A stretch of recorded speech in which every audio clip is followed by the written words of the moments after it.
la Santísima Trinidad y la divinidad del Señor Jesucristo. Estas dos doctrinas cardinales, que antes difícilmente un predicador se atrevía a negar o poner en duda, hoy son negadas, atacadas y más aún, ridiculizadas ante la pasividad de nosotros que callamos y bajamos la cabeza, cuando el diablo, usando a sus voceros, se atreve a ofender y a hacer mofa de ellas. El apóstol Pedro nos recomienda: y estad siempre preparados para presentar defensa con mansedumbre y reverencia ante todo aquel que os demande razón de la enseñan. Los antitrinitarios alegan en favor de su equivocada postura que la palabra Trinidad no aparece en la Biblia, pero este es el término más conveniente para esta gloriosa y fundamental doctrina, es decir, como dice el diccionario de teología de Everett Harrison. Aunque en sí mismo no es un término bíblico, la Trinidad ha sido designada como término conveniente para el Dios que se revela en la Escritura como Padre, Hijo y Espíritu Santo. Esto significa que dentro de una esencia de la deidad, debemos distinguir tres personas, que no son tres dioses por una parte, ni tres partes o modos de Dios por otra, sino, que son iguales y eternos con Dios. Existen muchísimas palabras que la Biblia no menciona, pero no por eso no podemos enseñar de ellos. De hecho, la propia palabra Biblia no aparece en la Biblia, u otros términos, como lo son escatología, homilética, preexistencia, encarnación, pentateuco, exégesis, doxología, etc. O pecados que son condenados por el cristianismo y que sin embargo no se mencionan directamente sus nombres en las escrituras. Como drogadicción, masturbación, consumismo, lesbianismo, zoofilia, necrofilia, espiritismo, clarividencia, tabaquismo, sadomasoquismo, eutanasia, bisexualismo, etc. Los antitrinitarios condenan la doctrina de la Santísima Trinidad fundamentados en el monoteísmo. Monoteísmo es doctrina de los que reconocen un solo Dios. Es propia del judaísmo, el cristianismo y el islamismo. El monoteísmo es la creencia en la existencia de un solo Dios. El término proviene de dos palabras griegas: monos, que significa solo, y teos, que significa Dios. En el monoteísmo, Dios significa algo supremo, relacionado con ideas y conceptos filosóficos, distinto un ser personal con atributos antropomórficos, que significa atributo 1. Cualidad o característica propia de una persona o una cosa, especialmente algo que es parte esencial de su naturaleza. La inteligencia y el lenguaje son atributos de los seres humanos. El alfa y omega son tributo de Dios. 2. Símbolo que sirve para reconocer a una persona o cosa. Antropomórficos. Significa que se aplica a la cosa o vegetal que tiene un aspecto físico parecido al del ser humano. Nombres: el monoteísmo contrasta con el politeísmo, que es la creencia en la existencia de varios dioses. Las religiones monoteístas suelen oponerse abiertamente al politeísmo. Entonces, monoteísmo significa que Dios es un Dios único y que solo Él pudo ser 100% humano y 100% Dios. Porque Él se hizo humano, pero Él no era un humano cualquiera y era un humano perfecto, que los poderes que Dios tiene ningún otro lo puede tener, solo Él. Es decir, la unidad de Dios. Todo creyente en el Evangelio acepta, cree y predica que existe un solo Dios. Deuteronomio 6. 4, Salmo 18. 31, Salmo 105. 7, Isaías 43. 11, Jeremías 10. 10, 1 Timoteo 2. 5, 1 Corintios 8. 6. La doctrina trinitaria nunca contradice la unidad de Dios. La principal contribución del Antiguo Testamento a esta doctrina es enfatizar la unidad de Dios. Dios no en sí mismo una pluralidad, y no hay lugar aquí para un triteísmo. Dios es uno, sí, absoluta y totalmente, es un Dios formado por tres personas: el Padre, el Hijo y el Espíritu Santo. Porque tres son los que dan testimonio en el cielo: el Padre, el Verbo y el Espíritu Santo. Y estos tres son uno. 1 Juan 5. 7. Los antitrinitarios condenan la doctrina de la Santísima Trinidad porque aseguran que la doctrina como tal, recién se enseñó, creyó y aceptó después del año 300 de nuestra actual era, nada más alejado de la verdad.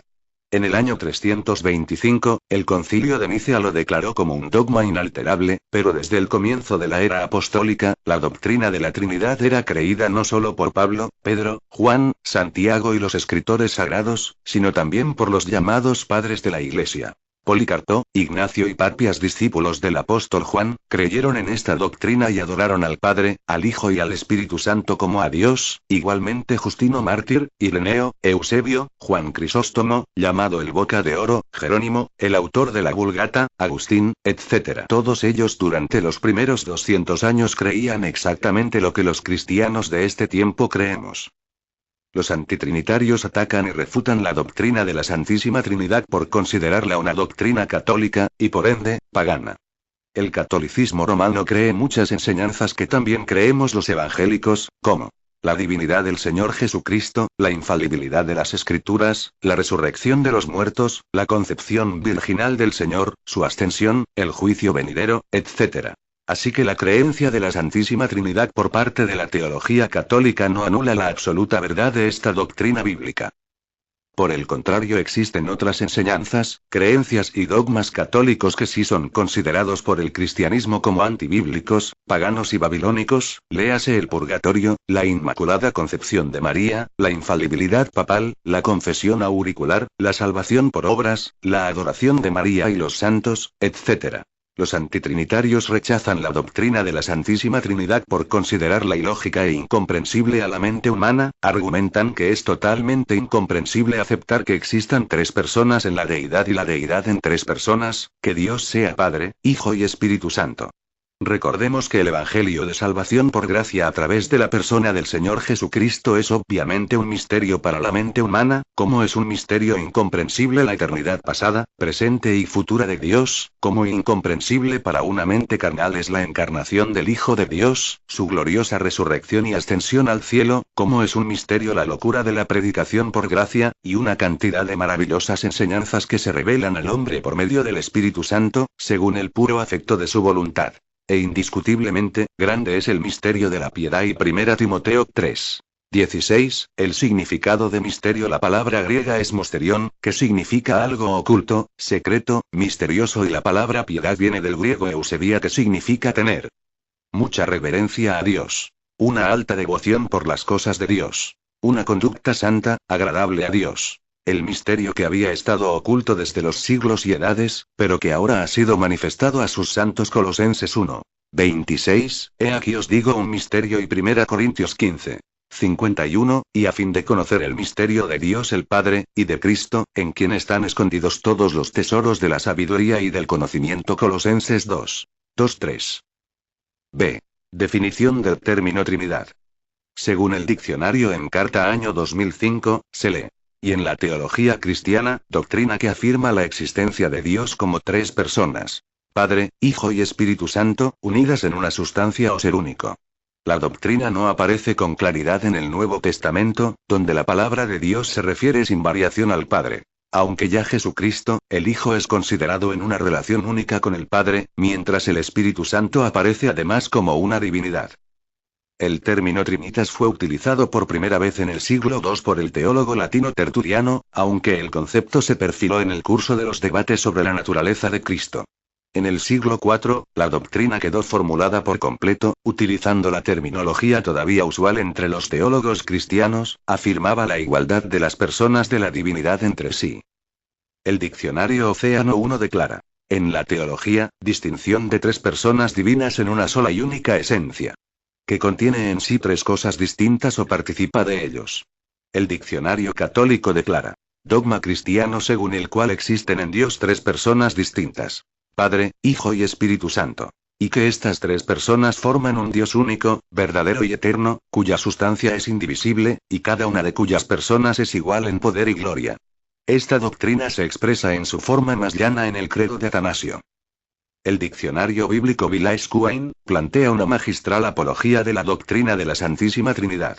La unidad de Dios no excluye en absoluto la distinción entre las personas de la divinidad y, hay textos en los que el nombre de Dios es aplicable por adelantado al Mesías, Salmo 45:7-8, Isaías 9:5. También, siendo que el nombre del Señor equivale al nombre innegable de Jehová, se ha de considerar el Salmo 11:1.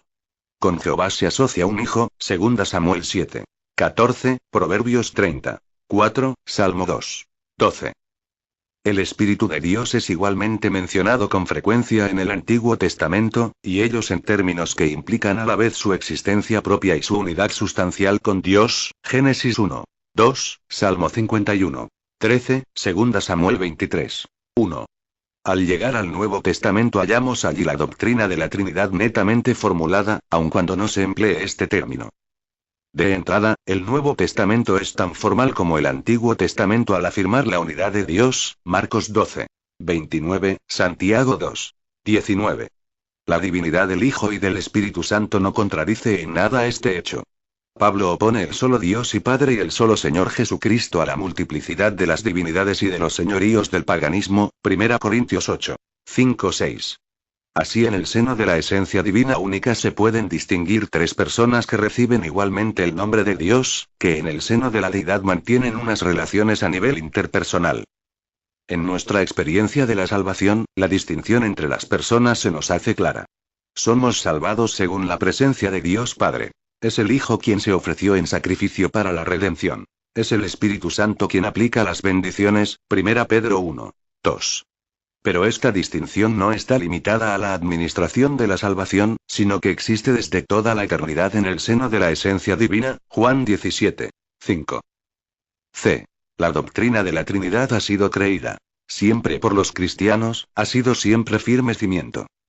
La pregunta que siempre le hago a esos profetas modernos, iluminados, herejes, arrogantes, narcisistas, que niegan la doctrina de la Trinidad es: ¿usted es el único que tiene la verdad, y todos los demás en toda la historia del cristianismo han estado equivocados? La historia de la Iglesia desde sus comienzos muestra que la doctrina de la Trinidad y la deidad de Cristo eran parte fundamental de las creencias de los cristianos. A través de los años y hasta el día de hoy todos los grandes líderes de la Iglesia del Señor han creído, predicado y defendido estas dos doctrinas cardinales del cristianismo bíblico. Pablo, Pedro, Santiago, Juan, los grandes apóstoles pilares de la Iglesia primitiva, expusieron en sus escritos la divinidad del Padre, la divinidad del Hijo y la divinidad del Espíritu Santo. 1 Pedro 1. 2, 2 Corintios 13. 14, 1 Juan 5. 20, Hechos 5. 3, 4, 2 Pedro 1. 1, Tito 2. 13. Como ya mencionamos, los llamados padres de la Iglesia también abrazaron esta fe trinitaria: Ignacio, Policarpo, Papias, Justino Mártir, Ireneo, Orígenes, Tertuliano, Eusebio, Juan Crisóstomo, Jerónimo, Agustín. Los llamados precursores de la refier: Claudio de Turín, Arnoldo de Brescia, Petrarca, el inglés Juan Wycliffe, y los más grandes héroes del movimiento de la Reforma nunca dudaron de las doctrinas de la Santísima Trinidad ni de la divinidad del Señor Jesucristo. En cambio sí pusieron en tela de juicio y atacaron muchísimas enseñanzas y dogmas de la Iglesia tradicional. Juan Hus, el italiano Savonarola, Erasmo, el gran Martín Lutero, llamado el hombre más grande de todos los siglos, el brillante Juan Calvino, Juan Knox, los anabaptistas, etc. En épocas más recientes, los líderes del movimiento puritano o despertar espiritual, los hermanos Wesley, Hudson Taylor, Spurgeon, Livingstone, Ironside, Jorge Whitefield, Guillermo Carey, el llamado fundador de las misiones, Jonathan Edwards, Oliver Cromwell, G. Neumann, etc. Estos brillantes hombres que marcaron la historia del cristianismo, dieron origen a grandes denominaciones, todas las cuales postulan los mismos fundamentos básicos de la fe evangélica. Los cuáqueros, los luteranos, los presbiterianos, la Iglesia episcopal, los metodistas, etc. Hoy lamentablemente muchas de estas denominaciones han experimentado un profundo deterioro espiritual. Obviamente, existen entre ellas algunas diferencias doctrinales y de forma de gobierno, pero en cuanto a los pilares de su fe, se fundamentan en las mismas grandes doctrinas de la fe evangélica. Actualmente podemos mencionar grandes y conocidos líderes evangélicos que postulan estas mismas doctrinas: el evangelista Jimmy Swaggart, Josué Irion, el maestro y doctor Adrian Rogers, el profeta David Wilkerson, Tim LaHaye, el evangelista puertorriqueño J.J. Ávila, Jorge Raschke, Luis M. Ortiz, Rafael Torres Ortega y nuestros más grandes y conocidos líderes evangélicos en Chile: el obispo Manuel Umaña Salinas, Oraldo Rojas, Ángel Durán Campos, Juan Bautista Canut, Mamerto Mancilla Tapia, etc. D. La doctrina de la Trinidad en el Antiguo Testamento. El término Trinidad, también en la postura teológica, afirma esta maravillosa doctrina. Este capítulo nos permitirá entender en forma simple, práctica y escritural lo que la Biblia enseña sobre esta doctrina desde el Antiguo Testamento hasta el mismo libro del Apocalipsis en el Nuevo Testamento. La premisa de la Trinidad se manifiesta abierta y claramente en toda la Escritura, tanto en el Antiguo como en el Nuevo Testamento. El relato del Génesis ya lo presenta en manera clarísima: Dios creando por medio de su palabra y el Espíritu de Dios moviendo libremente sobre la faz de las aguas. La palabra, en este relato de la creación, en referencia a Dios Elohim, en hebreo, el Dios creador, es usada en plural. La frase y hagamos al hombre a nuestra imagen, conforme a nuestra semejanza es totalmente clarificadora de las personas de la Trinidad unidas en la creación. Y creó Dios al hombre a su imagen, la imagen de Dios lo creó y Génesis 1:27, así se descarta absolutamente la interpretación que hace la secta de los unitarios que aquí Dios conversaba con los ángeles jamás se presentan en las escrituras como agentes creadores. Los unitarios también creen que uno no debe de bautizarse en el nombre del Padre, del Hijo y del Espíritu Santo, escrito Mateo 28:19, por tanto id y haced discípulo a todas las naciones bautizándolos en el nombre del Padre, del Hijo y del Espíritu Santo. Y porque dicen que Padre no es un nombre, ¿quién dijo que Padre no es nombre? Quizás para nosotros no lo sea, pero Dios habla en sus escrituras que le llaman Padre. Mateo 23:9, y no llaméis Padre vuestro a nadie en la tierra, porque uno es vuestro Padre, el que está en los cielos. 2 Juan 9, cualquiera que se extravíe, y no perseveraré en la doctrina de Cristo no tiene a Dios, y el que perseveraré en la doctrina de Cristo ese sí tiene al Padre y al Hijo. Si Padre quizás no sea nombre, pero Jesús dijo que lo llamaran así a Dios cuando el Señor enseña a orar. Mateo 6:9, vosotros pues oréis así: Padre nuestro que estás en los cielos, santificado sea tu nombre. Juan 14:28, y porque he dicho que voy al Padre, porque el Padre mayor es que yo. Juan 14:1, no se turbe vuestro corazón, cree en Dios, cree también en mí. Esta misma forma se plantea en Génesis 11:5 y 7. Y descendió Jehová para ver la ciudad y la torre que edificaban los hijos de los hombres, y ahora pues descendamos y confundamos allí su lengua. Y esta misma enseñanza se nos entrega en Isaías 6:8. Y después oí la voz del Señor, que decía: ¿a quién enviaré y quién irá por nosotros? Una vez más las personas de la deidad se expresan en plural y concluyen con la afirmación oí la voz del Señor, o bien creó Dios, o dijo Dios, en singular. También el capítulo 18 del Génesis presenta esta revelación en la experiencia que tuvo Abraham cuando relata: y después le apareció Jehová en el encinar de Mamre, estando él sentado a la puerta de su tienda en el calor del día. Y alzó sus ojos y miró, y he aquí 3 varones que estaban junto a él. Y cuando los vio, salió corriendo de la puerta de su tienda a recibirlos, y se postró en tierra, y dijo: Señor, si ahora he hallado gracia en tus ojos. Y Génesis 18:1-3. Es Dios mismo en lo que se llama antropomorfismo, ya que se reveló o apareció de esa manera al patriarca. Otros pasajes del Antiguo Testamento que presentan la Trinidad y la divinidad del Hijo son Salmo 2:12, Salmo 33:6, Proverbios 30:4. Uno de los versículos preciosos y reveladores de la Santísima Trinidad aparece en Isaías 48:16. Y acercaos a mí, oíd esto. Desde que eso se hizo, allí estaba yo. Y ahora me envió Jehová el Señor, y su Espíritu. La Santísima Trinidad en el Nuevo Testamento. Es al llegar al Nuevo Testamento que hallamos esta doctrina cardinal netamente formulada, aun cuando reiteramos, no se emplee el término Trinidad, esta verdad es presentada en todo el Nuevo Testamento en forma extensa. Un pasaje emblemático se encuentra en el bautismo de Jesús, Mateo 3:16-17, allí el Padre da testimonio, con voz audible, del Hijo sobre quien desciende el Espíritu, Hebreos 9:14. Otro pasaje evidente a esta doctrina se encuentra en Mateo 28:19, Jesús menciona a las 3 personas de la divinidad. En Pentecostés, el Padre envía el Espíritu Santo en el nombre del Hijo, y el Hijo lo envía de parte del Padre. Juan 14:26, Juan 15:26, las 3 personas son mencionadas en la bendición apostólica, 2 Corintios 13:14, también Pedro hace alusión a esta verdad. Elegidos según la presciencia de Dios Padre en santificación del Espíritu, para obedecer y ser rociados con la sangre de Jesucristo. Y la divinidad del Hijo y del Espíritu Santo se confirma una vez en la epístola de Juan, colocándolos al nivel del Padre. Porque 3 son los que dan testimonio en el cielo: el Padre, el Verbo y el Espíritu Santo. Y estos 3 son uno. La Biblia Vulgata Latina es aún más explícita. Porque 3 son los que dan testimonio en el cielo: el Padre, el Verbo y el Espíritu Santo. Y estos 3 son una misma cosa. El Nuevo Testamento presenta permanentemente a las 3 personas unidas maravillosamente en la gloriosa obra de la salvación, así como estaban unidas en la obra de la creación. El nuevo nacimiento es posible por la regeneración obrada por la persona del Espíritu Santo, el amor del Padre, y el don del Hijo, que murió en la cruz por nuestros pecados. El Padre, el Hijo y el Espíritu Santo vienen a hacer su morada o habitación en el corazón del creyente. Juan 3:5-6, Juan 14. 17, 1 Corintios 3. 16-17, Colosenses 1. 27. La Escritura al presentar y explicar la resurrección de Cristo, la plantea como atribuida al Padre, al mismo Hijo y al poder del Espíritu Santo, Hechos 2. 24, Juan 2. 19, Romanos 8. 11. Otros pasajes bíblicos que abordan la idea trinitaria son Hechos 2. 33, 1 Corintios 12. 4:6, Efesios 4. 4:6, Apocalipsis 1. 4:6.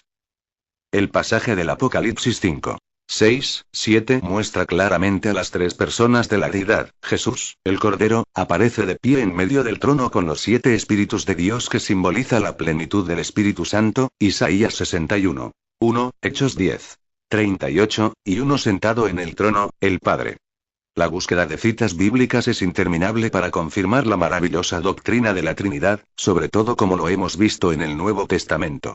Como sabemos, las tres personas de la deidad aparecen mencionadas constante y claramente en las Escrituras, totalmente contrario a lo que dice la satánica secta de los Testigos de Jehová en su libro Razonamiento a partir de las Escrituras, en su página 405. Y desde el principio debería notarse que la mayor parte de los textos que se utilizan como prueba de la Trinidad en realidad solo mencionan a 2 personas, no a 3. De modo que hasta si la explicación trinitaria de los textos fuera correcta, esto no probaría que la Biblia enseña que hay una Trinidad. Nada más lejos de la verdad. Lea usted mismo todos estos pasajes y se convencerá. La Biblia menciona tajantemente al Padre, al Hijo y al Espíritu Santo. Y porque nada podemos contra la verdad, sino por la verdad. 2 Corintios 13. 8. El diccionario bíblico Vilaes Quain concluye. El dogma de la Trinidad ha suscitado numerosas controversias y ensayos de explicación. Sin embargo, el creyente debe aceptar que un ser finito no puede abarcar al infinito. ¿Quién puede sondear tal hondura? Acerca de nuestro mismo ser, Pablo menciona el espíritu, el alma y el cuerpo, 1 Tesalonicenses 5. 23, y no nos es posible determinar cómo están unidos y cómo 3 esencias llegan a formar una sola persona, y no se afirma que Dios sea una persona en 3 personas, sino 3 personas en un solo ser. Esto no es contradictorio. Supera la razón humana, pero no milita contra ella y es una doctrina que debe ser aceptada, aunque no pueda ser comprendida. Como tampoco puede ser comprendida la existencia eterna de Dios, la maravilla de su creación. Como el hombre no puede comprender su propia naturaleza. La misma realidad, ignorada por nuestra familiaridad con ella, es incomprensible. Cuanto más las riquezas del ser de Dios, que Él se ha plácido en comunicarnos en cierta medida. La respuesta ante este misterio revelado en la Biblia, es la adoración al Dios único y verdadero, Padre, e Hijo, y Espíritu Santo. Capítulo 2. La doctrina de la deidad del Señor Jesucristo. Deidad. Del lat. De tas, tis. 1. F. Ser divino o esencia divina divino, na. Del lat. Div magnus. Adj. Perteneciente o relativo a Dios, perteneciente a adj. Que pertenece a la persona que se indica o forma parte de aquello que se dice. Los atributos relativos de Dios. 1. La afirmación de la divinidad del Señor Jesucristo es una de las más importantes declaraciones de fe que la Iglesia cristiana puede proclamar. ¿Quién, o quienes niegan tan vital doctrina, lisa y llanamente no son cristianos? A lo más, haciéndoles un favor, se les podría denominar pseudo-cristianos. El gran escritor cristiano Josh McDowell, en su excelente libro Evidencia que exige un veredicto, en su capítulo 8, página 113, declara sobre la divinidad de Jesús. ¿Y si Dios se hizo hombre, a quién o a qué sería él semejante? Él poseería los atributos de Dios, entraría en este mundo de manera desacostumbrada, realizaría hazañas sobrenaturales, sería impecable, dejaría una impresión duradera y universal, y muchas otras cosas. Es mi convicción que Dios vino a la tierra en la persona de Jesucristo, y que en Jesús vemos manifestados los atributos de Dios y las características que acompañarían a un Dios hombre. A. La antigua herejía arrianista. El arrianismo es considerado una de las más famosas herejías cristianas. Debe su nombre y origen a un hombre llamado Arrio, quien fue un presbítero cristiano, 256-336 después de Cristo, originario de Alejandría, siendo líder de una de las iglesias más importantes de aquella ciudad. Sus ideas sobre la Trinidad y la divinidad de Cristo se alejaban peligrosamente de la clara postura ortodoxa del cristianismo naciente. Él enseñaba que Jesucristo el Hijo, la segunda persona de la Trinidad, es Dios, pero en un sentido distinto al ortodoxo, ya que no era coeterno con el Padre, sino que fue engendrado por él o creado. Y el Hijo tiene un comienzo, pero Dios no. Y su doctrina tomó forma en el Credo de Nicea, que expresa la unidad mística de Dios Padre y Dios Hijo con la palabra homoousias, consustancial, pero él siempre mantuvo la idea de que Jesús era un Dios inferior. En el Concilio de Nicea, año 325, fue condenada definitivamente esta herejía, pero siguió propagándose hasta ser condenada por el Concilio de Constantinopla, año 381. Luego quedó totalmente fuera del cristianismo, hasta nuestros días. La afirmación arrianista, según la cual el Hijo de Dios, Jesús, no gozaba de la misma esencia del Padre, sino que se trataba de una divinidad subordinada o de segundo orden, llegó a plantear que aún el mismo Espíritu Santo es también una criatura como el Hijo, es decir, negando la divinidad y la personalidad del Espíritu Santo. Hoy en día existen muchísimos grupos religiosos, sectas y movimientos, algunos nacidos en el seno de la Iglesia nominal, como los Testigos de Jehová, los Cristadelfianos, la Teosofía o Ciencia Cristiana, el cristiano secular o liberal, etc., que son abiertamente arrianistas, es decir, no creen en la divinidad del Señor Jesucristo. Esta doctrina choca con otra gran herejía que se conoce como el docetismo, que es la otra cara de la moneda de las falacias pseudo-cristianas. El docetismo viene del griego parecer, una remota herejía que afirmaba que Jesucristo no vino en un cuerpo humano, sino solo tenía apariencia física, es decir, negaba la humanidad del Señor Jesucristo, o sea, negaba la encarnación y aún algunos llegaron a enseñar que Jesús en verdad no murió en la cruz, sino uno de sus seguidores. Otros le atribuyeron un cuerpo celestial.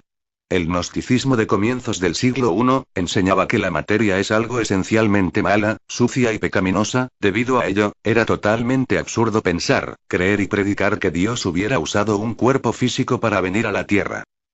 Una correcta exégesis y una sana cristología nos debería hacer entender en forma totalmente clara, las dos naturalezas manifestadas en Cristo. Totalmente hombre y totalmente Dios. Y todo espíritu que confiesa que Jesucristo ha venido en carne, es de Dios. Y todo espíritu que no confiesa que Jesucristo ha venido en carne, no es de Dios. Y 1 Juan 4. 2.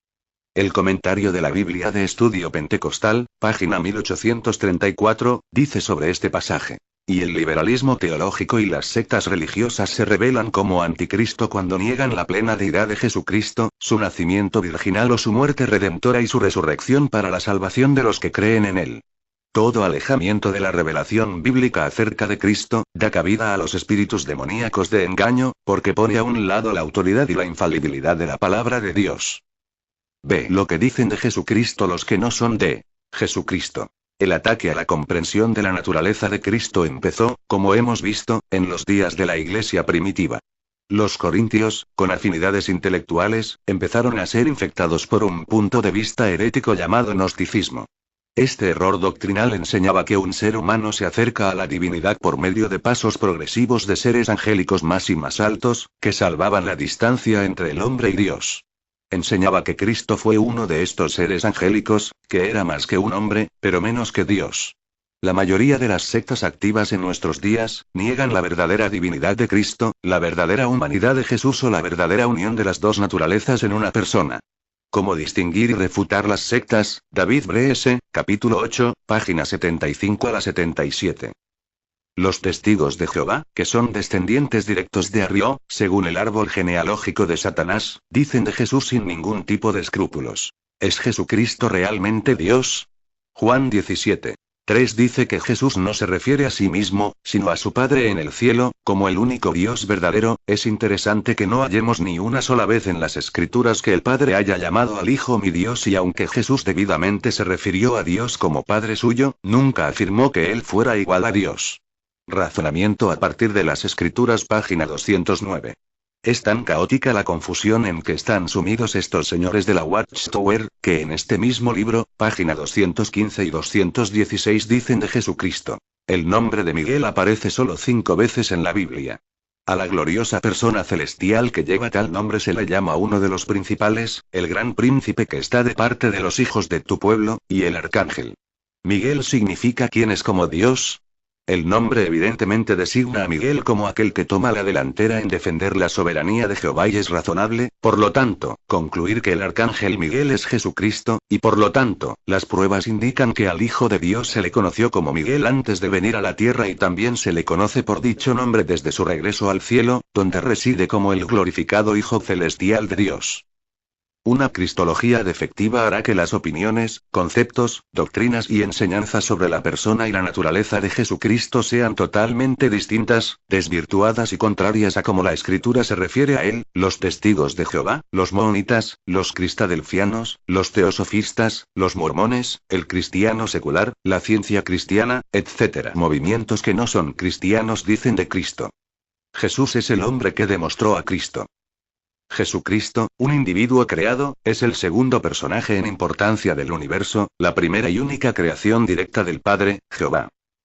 Jesucristo es Jehová, el primer nacido entre los hijos espirituales de Elohim, de quien todos los demás son subordinados. Jesús en verdad es el arcángel Miguel, el príncipe de los ejércitos celestiales. Es el mayor maestro de ética del mundo. Un hombre tan bueno, que sus ilusionados seguidores lo tomaron por un dios. Jesús es el Logos, pero no en cuanto a su deidad, sino solo es la palabra que sale de la boca de Dios. Jesús es uno de los principales maestros ascendidos en la historia. Jesús era divino en el mismo sentido que todos somos divinos. Cristo fue un producto maestro de la evolución. Jesús es solo el Hijo de Dios, pero nunca Dios. En cierta etapa de la vida de Jesús, el gran maestro, el Bodhisattva de la tradición oriental tomó posesión de él. Estas y muchas aseveraciones más, son las que en forma sistemática usted podrá oír o leer de la innumerable cantidad de sectas, filosofías, movimientos y religiones pseudo-cristianas de este tiempo. El cristianismo afirma la verdadera divinidad y la verdadera humanidad de nuestro bendito Salvador, cuya deidad y humanidad se hallan juntas en una personalidad a base de la llamada unión hipostática, es decir, ambas naturalezas, la humana y la divina lo hacen pleno Dios y pleno hombre. Los cristianos de toda la historia adoraron y creyeron en Cristo como verdadero Dios. Tal como afirmamos que la doctrina de la Trinidad era creída y predicada por los cristianos de comienzos de la era cristiana, así también afirmamos con pruebas fehacientes que Jesús siempre fue reconocido, adorado y predicado como el Dios hecho carne en toda la larga historia de la Iglesia, aún desde sus comienzos. A él se le han escrito miles y miles de cantos, millares y millares de poemas e innumerables escritos. Durante el Imperio Romano, millones de cristianos fueron matados, masacrados, quemados, comidos por los leones feroces en los grandes circos romanos. Todos ellos murieron por la fe y amor que rindieron al Señor Jesús. Aún en su muerte se encomendaron a él y cantaron himnos a su maravilloso Salvador y nunca lo negaron, porque era como ellos mismos decían: «Y mi Señor y Salvador». Esta misma experiencia la han vivido todos los cristianos que han sufrido el honor de la persecución y la muerte en todas las épocas de persecución del cristianismo en la historia, los grandes reformadores en la Europa medieval y aún los creyentes de esta época que son odiados, encarcelados y perseguidos por su inquebrantable fe en Jesucristo, todos sin excepción vieron en Jesús a su Salvador, su Señor, su Dios y su razón de vivir y motivo para morir. Si Jesús fuera un mero hombre, jamás estos héroes de la fe habrían llegado a tales consecuencias por el amor que le profesaron al Dios hecho carne. Un hombre de negocios que escudriñaba las Escrituras para comprobar si Cristo declaró ser o no ser Dios, dijo: «Y cualquiera que lea el Nuevo Testamento, y no llegue a la conclusión de que Jesús afirmó ser divino, está tan ciego como aquel que en un día claro diga que no puede ver el sol y...». C.S. Lewis, profesor de la Universidad de Cambridge, y quien en un tiempo fuera agnóstico, refiriéndose a la persona de Jesús, dice: «Y puedes encerrarle por ser un tonto, puedes escupirle y matarle por ser un demonio, o caer a sus pies y llamarle Señor y Dios y...». Napoleón Bonaparte, en la isla de Santa Elena dijo: «Y conozco a los hombres. Y les digo que Jesucristo no es un hombre y...». William Shakespeare, tal vez el más grande genio literario de todos los tiempos, escribió en su testamento: «Y encomiendo mi alma en las manos de Dios, mi Creador, esperando y creyendo sin vacilación que, por los méritos de Jesucristo, mi Salvador, seré hecho participante de la vida eterna y...». Famosos hombres de la historia vieron en Jesús más que un simple hombre, sino, que el Dios mismo en él. Diderot lo llamó el insuperable, Napoleón lo llamó el emperador del amor, John Stuart Mill considerado por muchos como el hombre más inteligente que haya existido, dijo que Cristo era el guía de la humanidad. Kant lo llamó el santo delante de Dios, Robert Owen lo calificó como el irreprochable. Goethe, genio alemán, dijo que Jesús fue el hombre divino. Jean Paul Friedrich dijo: Él es el más puro entre los poderosos y el más poderoso entre los puros. Todos los creyentes en el Evangelio aceptarán que el Señor Jesucristo es el ser más extraordinario que ha vivido en esta tierra, es el personaje central de toda la Escritura, el hombre más admirable e impresionante que ha vivido en este mundo, que es el Hijo del Dios viviente, el Dios hecho carne, el creador y sustentador de todas las cosas. Es superior a Moisés, a Abraham, a Samuel, a David, a Elías, a Isaías, a Daniel, a Jeremías, a María, a Pablo, a Pedro o a Juan o a cualquier gran personaje bíblico. No hay líder, estadista, científico, poeta, compositor, músico, o escritor en la larga historia humana que se le pueda comparar. En resumen, Jesús de Nazaret es lisa y llanamente Dios, el Dios eterno y todopoderoso, no hay otra opción. Aleluya. ¿De quién es Jesucristo el Señor? Dijimos que Jesús es el personaje central y el eje principal de toda la Biblia, aparece en sus 66 libros. En el Génesis es la simiente de la mujer, en el Éxodo es el Cordero Pascual, en Levítico el Cordero del Sacrificio, en Números es la peña de Oreb y la vara de Aarón, en Job el Redentor que vive, en los Salmos el Buen Pastor, en Eclesiastes el Predicador, en Proverbios la sabiduría, en el Cantar de los Cantares el amado, en Isaías es el siervo de Jehová, en Daniel el cuarto varón del horno de fuego, en Joel el Espíritu derramado, en Amós el león que ruge, en Micueas es el Señor de Israel, en Zacarías es el pastor herido, en Malaquías es el sol de justicia, en Mateo es el Mesías de Israel, en Marcos el Hijo del Hombre, en San Juan el Hijo de Dios, en el libro de los Hechos es el Mesías rechazado, en las epístolas de Pablo es el primogénito de la creación, la cabeza de la Iglesia, el siervo, el justificador, el salvador, el poder y la sabiduría de Dios, la esperanza de gloria, la plenitud de la deidad, el juez de vivos y muertos, el gran Dios y Salvador, etc. En la epístola de los Hebreos es el gran sumo sacerdote, Judas lo menciona como el único y sabio Dios, y Apocalipsis lo menciona como el Rey de Reyes y Señor de Señores.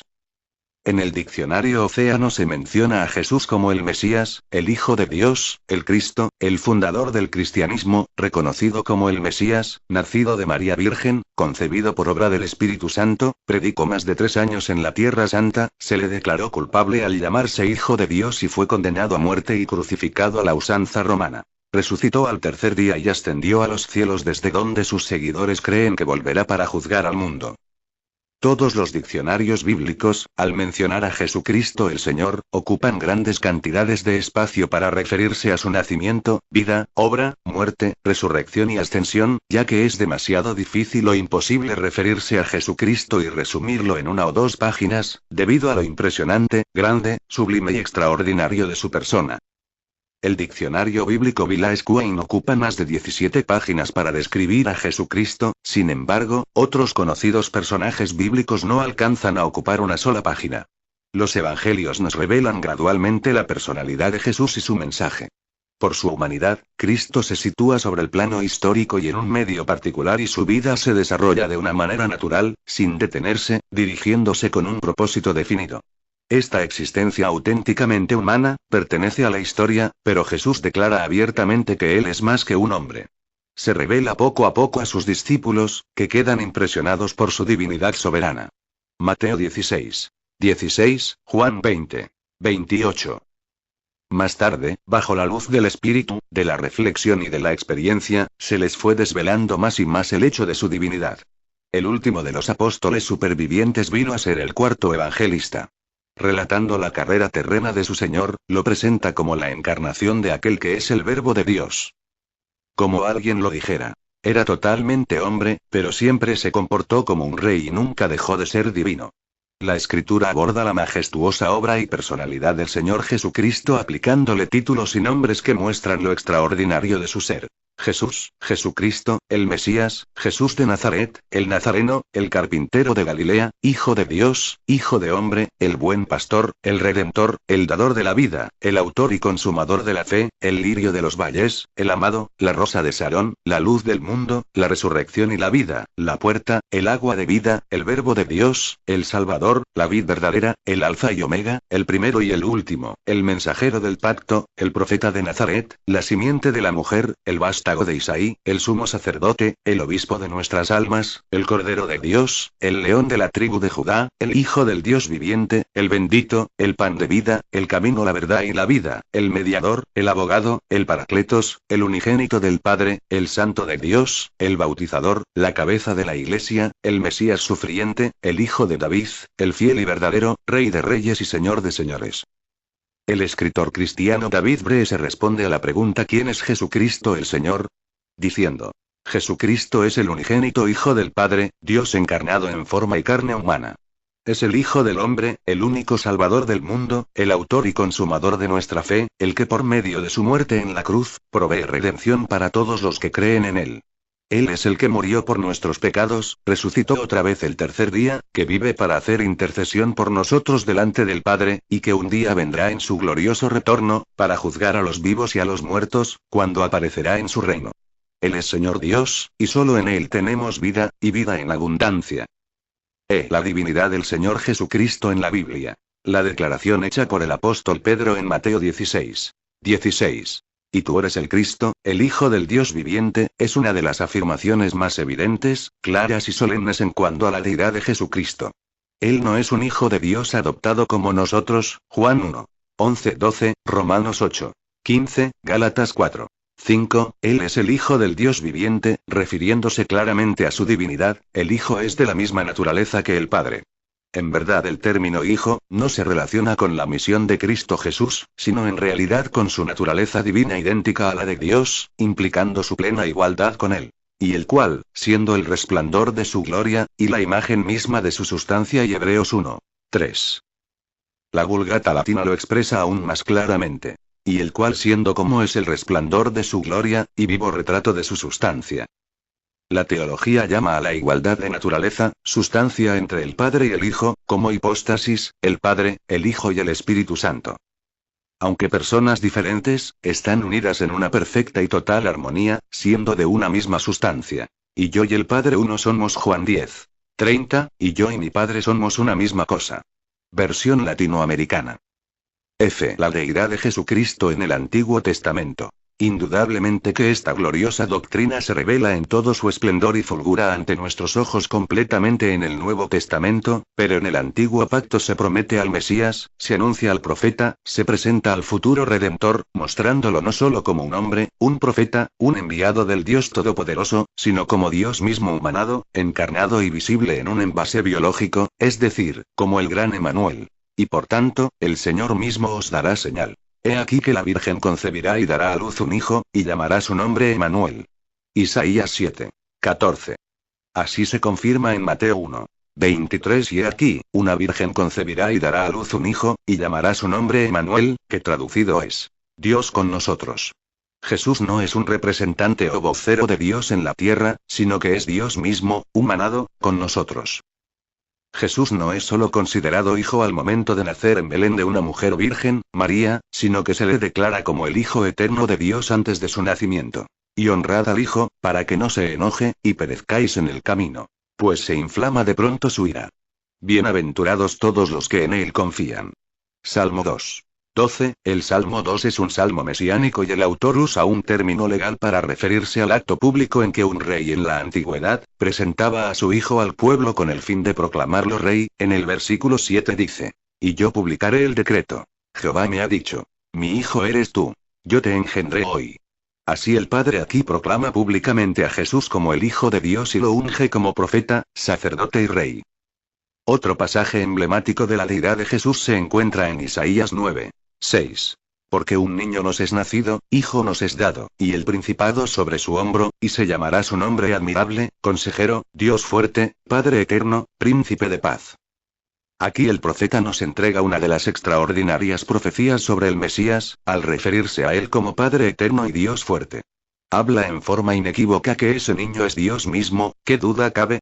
El profeta Miqueas, indicando el lugar geográfico donde nacería exactamente el Señor en Israel, dice que su origen se remonta a los días de la eternidad. Pero tú, Belén Efrata, pequeña para estar entre las familias de Judá, de ti me saldrá el que será Señor en Israel, y sus salidas son desde el principio, desde los días de la eternidad. Miqueas 5. 2. Él es Dios eterno que nacerá como un ser humano. El Hijo de Dios prometido en las Escrituras del Antiguo Testamento, traería salvación, sería nuestro Redentor, nuestro Salvador, el Salvador de los hombres. Mas a vosotros, los que teméis mi nombre, nacerá el sol de justicia, y en sus alas traerá salvación. Y Malaquías 4. 2.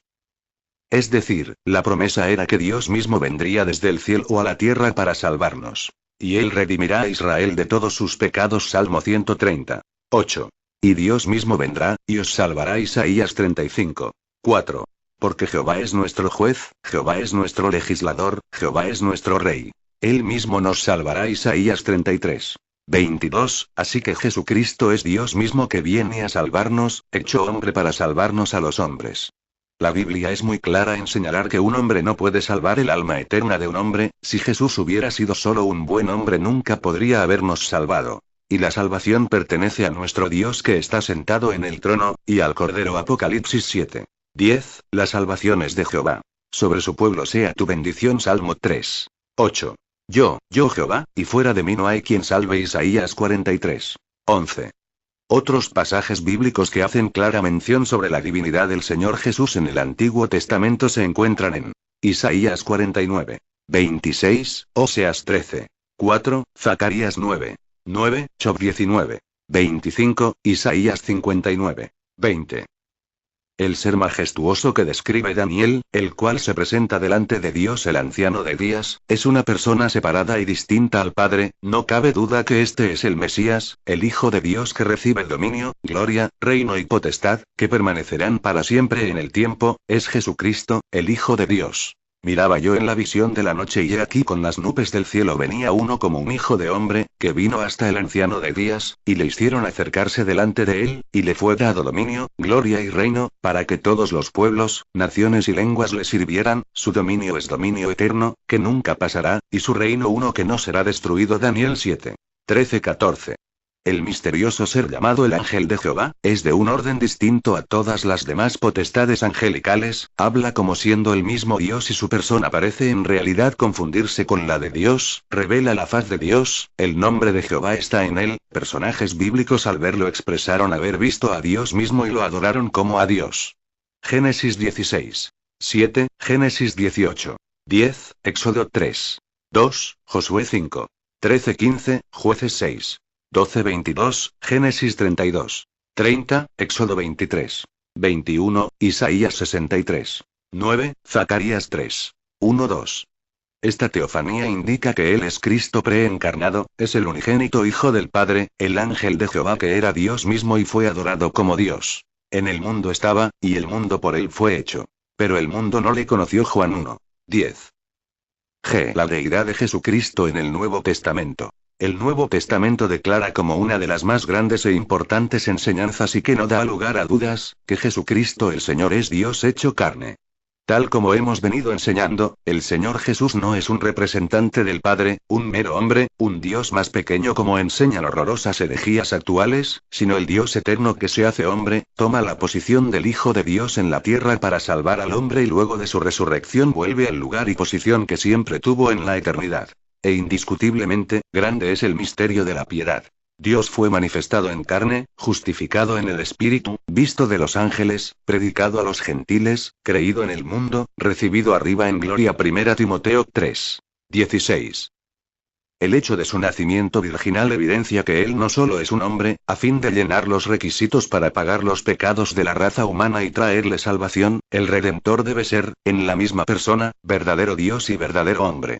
La única forma de nacer como humano era que naciera de una mujer, la única manera de ser hombre sin pecado era que fuera concebido por el Espíritu Santo y la única manera de ser divino era que tuviera a Dios por Padre. Mateo 1. 18-25, Lucas 1. 26-35. El diccionario Village-Quain lo explica así. Su nacimiento fue un milagro, habiendo sido engendrado por la operación del Espíritu Santo. Siendo Hijo de Dios, Cristo es el mismo Dios, dotado de las infinitas perfecciones procedentes de su esencia divina, Juan 1. 1:14, Filipenses 2. 6, es igual a Dios el Padre, Juan 5.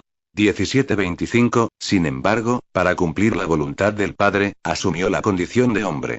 ¿Quién es realmente el Verbo? A principio de su maravilloso evangelio, el apóstol Juan llama a Jesús, quien es el centro del tema de su libro, el verbo del griego logos, verbo, palabra viva. Juan lo presenta como la palabra personal de Dios, e indica que en estos últimos días Dios nos ha hablado por su Hijo, Hebreos 1. 1:13, así como las palabras de un ser humano revelan lo que hay en su mente y su corazón, el Señor Jesucristo revela el corazón y la mente de Dios. Muchos arrianistas dicen que Juan aquí no habla de Jesús, sino solo del Verbo, que es solo la palabra hablada de Dios, pero nunca una persona, y mucho menos Dios, por favor. Este pasaje es demasiado evidente como para negar que ese Verbo se hizo carne y que habitó entre nosotros y que es el unigénito del Padre y que es finalmente Jesucristo como la afirma Juan 1. 17-18. Juan plantea tres características principales del Señor Jesucristo como el Verbo. 1. El Verbo en el tiempo, o sea, es eterno. En el principio era el Verbo. 2. La separación del Verbo con el Padre, o sea, su personalidad propia. Y el Verbo era con Dios. 3. Su plena divinidad. Y el Verbo era Dios, o sea, su esencia divina. Por ende, como Logos, el Señor Jesús es la sustancia y expresión de la mente de Dios con respecto al hombre. Y el cual siendo el resplandor de su gloria, y la imagen misma de su sustancia, y quien sustenta todas las cosas con la palabra de su poder y Hebreos 1. 3. El diccionario de teología de Everett Harrison dice sobre el Verbo. La afirmación el Verbo fue hecho carne en Juan 1. 14, relaciona a Jesús tanto con la sabiduría de Dios en el Antiguo Testamento, la que tiene un carácter personal, como la ley de Dios, Deuteronomio 30. 11-14, Isaías 2. 3, ya que estas son reveladas y declaradas al ir saliendo la palabra por la cual Dios crea, se revela a sí mismo y efectúa su voluntad en la historia, Salmos 33. 6, Isaías 55. 10, Apocalipsis 1. 16, y el Nuevo Testamento deja más aclarado que la palabra no es un mero mensaje que se proclama, sino Cristo mismo. La divinidad del Señor Jesucristo es doctrina neotestamentaria fundamental. La Biblia no trata de convencernos de la deidad de Cristo, esta doctrina no es una mera interpretación nuestra, o una deducción teológica antojadiza, la Biblia dice clara y abiertamente que Jesús es Dios, quien lo niegue está totalmente ciego o ignorante ante tan abrumadora y convincente verdad. Y de los cuales, según la carne, vino Cristo, el cual es Dios sobre todas las cosas, bendito por los siglos. Amén. Romanos 9. 5. Pablo también asegura esta doctrina al escribir a Tito, aguardando la esperanza bienaventurada y la manifestación gloriosa de nuestro gran Dios y Salvador Jesucristo. Tito 2. 13. La Biblia Católica Latinoamericana lee así este pasaje. Pues, esperamos el día feliz en que se manifestará con su gloria nuestro magnífico Dios y Salvador Cristo Jesús.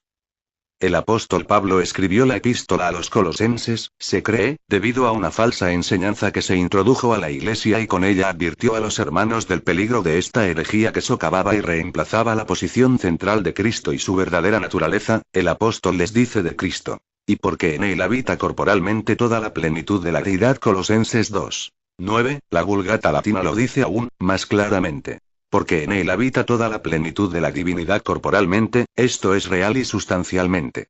Otro pasaje maravilloso sobre la deidad de Cristo se encuentra en Filipenses 2. 5-6. Haya, pues, en vosotros este sentir que hubo también en Cristo Jesús, el cual siendo en forma de Dios, no estimó el ser igual a Dios como cosa a que aferrarse. El sentido literal en el texto griego es que el Señor dejó a un lado toda su gloria celestial, su posición, sus riquezas y sus derechos divinos para hacerse hombre y salvar a la humanidad. La Vulgata Latina lo dice así. Porque habéis de tener en vuestros corazones los mismos sentimientos que tuvo Jesucristo en el suyo. El cual teniendo la naturaleza de Dios, no fue por usurpación, sino en esencia, el ser igual a Dios. Jesús declaró ser igual al Padre, aunque aceptó en la tierra, someterse a él. Felipe le dijo, Señor, muéstranos al Padre y nos basta. Jesús le dijo, ¿tanto tiempo hace que estoy con vosotros, y no me has conocido, Felipe? El que me ha visto a mí, ha visto al Padre y no crees que yo soy en el Padre y el Padre en mí. Juan 14. 8-10. Los judíos por lo mismo lo acusaron y llevaron a la muerte porque. Y también decía que Dios era su propio Padre, haciéndose igual a Dios. Juan 5. 18. El Señor Jesús se dejó adorar por quienes reconocieron su mesianismo. Si no era Dios mismo, ¿por qué cayó en tal contradicción? Él, como buen judío, jamás hubiera dado alabanza a quien no lo fuera, así lo dijo al mismo Satanás. Y vete Satanás, porque escrito está. Al Señor tu Dios adorarás, y a él solo servirás. Mateo 4. 10. Lo adoró el ciego que él sanó, cuando le preguntó: ¿Y crees tú en el Hijo de Dios? Respondió él y dijo: ¿Quién es, Señor, para que crea en él? Le dijo Jesús: Pues le has visto, y el que habla contigo, él es. Y le dijo: Creo, Señor. Y le adoró. Juan 9. 35-38. El apóstol Tomás, al verlo resucitado cara a cara, lo adoró y lo reconoció como su Dios. Entonces Tomás respondió y le dijo: Señor mío y Dios mío. La versión latinoamericana dice: Tomás exclamó: Tú eres mi Señor y mi Dios. Cristo afirmó esto al decir: para que todos honren al Hijo como honran al Padre. El que no honra al Hijo, no honra al Padre que le envió. Juan 5. 23. El apóstol Pedro, al ver el milagro de la pesca milagrosa. Y viendo esto, Simón Pedro cayó de rodillas ante Jesús, diciendo: Apártate de mí, Señor, porque soy hombre pecador. Lucas 5. 8. Los magos cuando era aún un niño lo adoraron. Mateo 28. 17. El Padre ordena a los ángeles adorarle. Hebreos 1. 6. Y en el cielo se le da la misma alabanza, honra y gloria que al Padre. Apocalipsis 5. 11-13. ¿Por qué en el cielo las multitudes adoran al Cordero Jesús, si Él no es Dios? La respuesta es simple y sencilla: porque Jesús es Dios. Y la salvación pertenece a nuestro Dios, que está sentado en el trono, y al Cordero. Apocalipsis 7. 10. El Apocalipsis dice que Dios el Padre es el Alfa y la Omega, el Todopoderoso. Yo soy el Alfa y la Omega, principio y fin, dice el Señor, el que es y que era y que ha de venir, el Todopoderoso. Apocalipsis 1. 8, pero el propio Jesús dice ser el Alfa y la Omega. Apocalipsis 1. 10-11. ¿Cómo se explica esto? Al Señor Jesús se le dirigen las oraciones. Hechos 7. 59, 1 Corintios 1. 2, 2 Corintios 12. 8-9. Se le asignan a Jesús oficios divinos, como creador del universo, sustentador de todas las cosas, perdonador de pecados, dador de la vida, juez de todos. Juan 1. 3, Colosenses 1. 16, Hebreos 1. 8, Colosenses 1. 7, Hebreos 1. 3, Marcos 2. 5-10, Lucas 7. 48-50, Juan 5. 28-29, Mateo 25. 31-46, Hechos 17. 31, 2 Timoteo 4. 1. El hecho de ser llamado Señor, lo asocia totalmente con la divinidad del Padre. Los judíos llamaban a Dios Adonai el Señor. Jesús es el Señor, Kyrios en la versión LXX. El término indica señorío, autoridad suprema, señor de todo, amo, jefe, el mandamás, señorío oficial, por encima de todo. Al acompañarlo con el término Adonai del Antiguo Testamento, con referencia a Dios, es totalmente similar. Salmo 23. 1, Juan 10. 11. Compárese. Salmos 102. 24-27, Hebreos 1. 10-12. Compárese.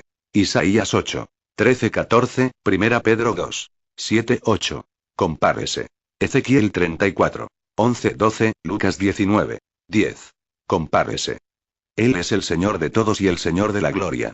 Salmo 24. 8-10, Hechos 10. 36. Dios mismo llama a su Hijo, Dios. Mas del Hijo dice: Tu trono, oh Dios, por el siglo del siglo. Cetro de equidad es el cetro de tu reino. Hebreos 1. 8. Aún el carácter y poder de las obras de Jesucristo prueban que Él es Dios. Juan 1. 14, Juan 5. 36, Hebreos 1. 3, Marcos 4. 41. Su maravillosa impecabilidad y su gloriosa santidad atestiguan asombrosamente su innegable deidad. Lucas 1. 35, 2 Corintios 5. 21, Hebreos 4. 15. Jesucristo posee los atributos que solo Dios posee. En el lenguaje teológico, los atributos de Dios son aquellas características o cualidades que solo Dios posee, son intrínsecos a Él, lo diferencia de toda su creación y lo identifican como el solo Dios soberano. Para quienes niegan con tanta soberbia la divinidad del Señor Jesucristo, diremos que en Cristo se manifestaron justamente los atributos que solo Dios posee. Dios es santo, eterno, omnipotente, omnisciente y omnipresente. Jesucristo el Hijo de Dios es también santo, eterno, omnipotente, omnisciente y omnipresente. Jesucristo es santo. La santidad en la persona de Jesucristo es un atributo innegable, su vida entera, obras, palabras y su persona misma mostraron la santidad, única e innegable de Dios en él, Marcos 1. 24, Lucas 1. 35, Hechos 3. 14, Hebreos 4. 15. La santidad de Cristo no es una santidad imputada, sino una santidad inherente, en su esencia. Pues para esto fuiste llamados. Porque también Cristo padeció por nosotros, dejándonos ejemplo, para que sigáis sus pisadas. El cual, ni hizo pecado, ni se halló engaño en su boca. 1 Pedro 2. 21-22.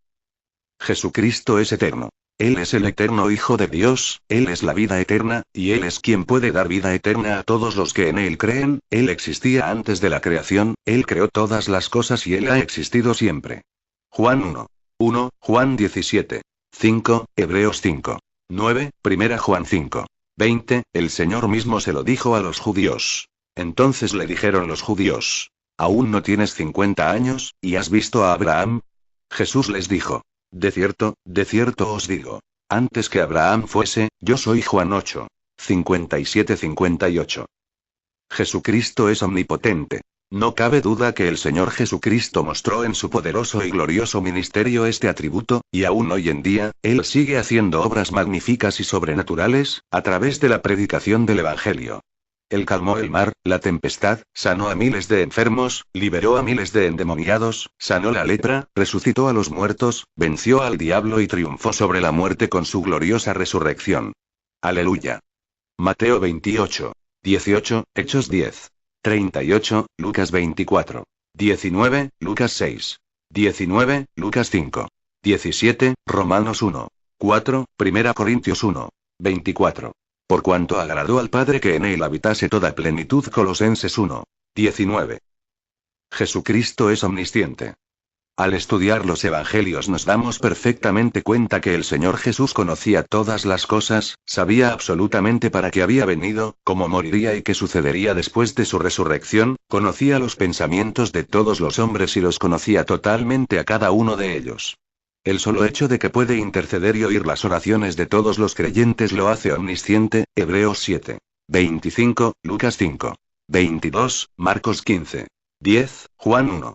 47-49, Mateo 9. 4, Mateo 16. 18, Mateo 12. 25, Juan 2.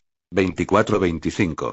Este atributo se evidencia claramente cuando Jesús paga el impuesto al templo y ordena a Pedro ir al mar y sacar un pez que dentro tenía la moneda que equivalía a la cantidad que necesitaba. No fue un acto de magia, sino que fue su omnisciencia la que actuó. Mateo 17. 24-27. Jesucristo es omnipresente. En su ministerio terrenal, Jesús estuvo limitado por un cuerpo físico, pero aseguró que ascendiendo al cielo estaría presente en medio de su iglesia todos los días de su vida. Mateo 18. 20, Mateo 28. 20, Apocalipsis 1. 13, Apocalipsis 3. 20, Juan 14. 21-23, 1 Corintios 5. 4, Marcos 16. 19-20.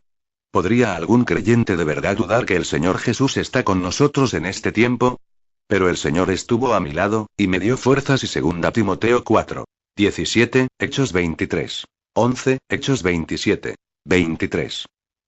Palabras finales. En los difíciles y confusos días en que vivimos, se hace imprescindible volver a recordar, enseñar y predicar las grandes doctrinas de nuestra fe evangélica, estos pilares de la fe que han sostenido al cristianismo por encima de toda religión, filosofía y credo. Reconozco mi incapacidad humana. No soy un teólogo, un máster en teología, un doctor en sagrada divinidad, ni nada que se le parezca, pero, conozco lo suficiente del Evangelio y la realidad actual, para sentirme impulsado a escribir este sencillo manual, para que el pueblo de Dios, la hermandad, los creyentes, los líderes y hermanos en la fe, no olviden jamás, ni dejen de creer ni predicar estas dos vitales doctrinas cristianas. Sigamos firmes en nuestra fe y no solo creamos, sino que defendamos nuestra fe evangélica en estos difíciles días que vive el cristianismo actual. Seamos capaces de pararnos firmes frente a los Goliat que nos desafían y se mofan de nuestras santas creencias y podamos tapar la boca de estos hombres perversos, corruptos de entendimiento y privados de la verdad, que al igual que Himeneo y Fileto, y trastornan la fe de algunos. 2 Timoteo 2. 17-19.